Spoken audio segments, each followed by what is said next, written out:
My wife and I were discussing our firstborn and the excitement of a baby being born and the trauma that led up to that first child of ours.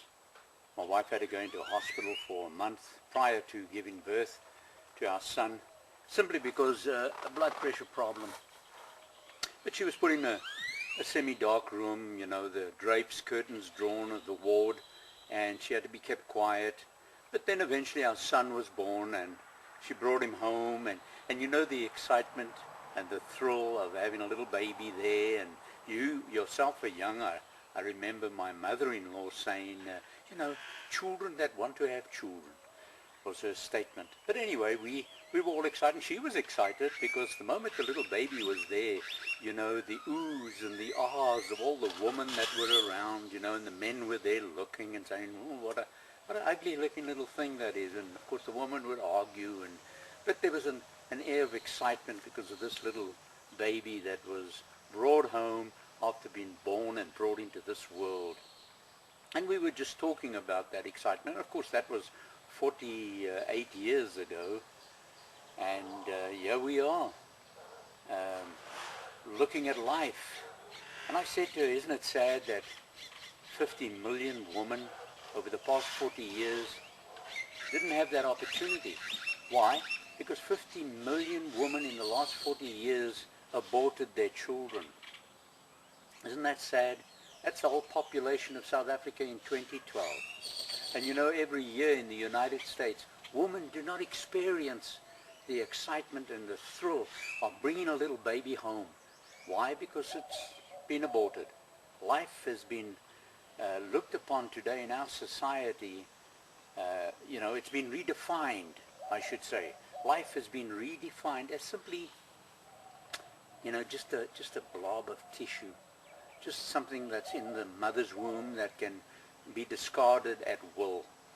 And of course we've relegated human beings to simply being an animal of the highest species, you know, one that's able to walk, think and talk and plan and execute those plans. And of course all of this is brought about by the introduction or the theory of evolution and other factors, of course, other teachings as well. But you know, I was saying to her, you know, how we have forgotten. We've forgotten that God said, the great creator God, and that's if you do believe, of course, in a God, and you believe that the Bible, being his instruction manual, a manual that would instruct you on how to live and how to conduct your life in a proper manner. Of course, God said in that book, in the book of Genesis, let us make man in our image and in our likeness. Why did God want to do that? Why did he want to take red clay, shape it into his form, the form of God, and then breathe into it life so that it could live and then walk about, think and act as a human being? Why? Why do we have life on this earth today? Have you ever asked yourself? Have you wondered why you were born? Why you are drawing breath and air into your lungs? Why you have to eat to live? Why you can think and act? Why you can plan and execute those plans? Why can man fly to the moon and back? Why can man send probes and spaceships out to Mars? Why can man put a telescope up out into the universe, out there in space, and view this incredible universe?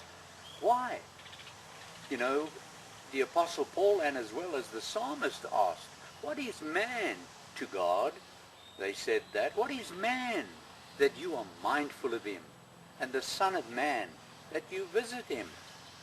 And of course we know that the patriarch Job said that it is the inspiration of the Almighty that gives man understanding, or gives the spirit of man. Of course Job said there is a spirit in man, and it is the Almighty God that inspires that spirit. Why? Why this connection between God and man? Why were you born? Why are you living? Why the excitement and the thrill of seeing a little baby come into this world, and we look at its little feet and count its toes, and we look at its little hands, and it's got a little nose and eyes, and then we feed it and we care for it, and it grows up into a human being. Well, of course it's born a human being, but it grows up into an adult and lives and has its own children. Why this progression of life? Why? Why were you born? Well, we do have a booklet that we can direct you to read. It's called Why Were You Born? And I'd like to give you the website and maybe even a phone number, if you like, that you could call to receive this booklet. Well, you can actually download it yourself. So at the end of this program, I will offer that booklet at a website for you to read. It's called Why Were You Born? So this is Michael Venish saying, goodbye, friends.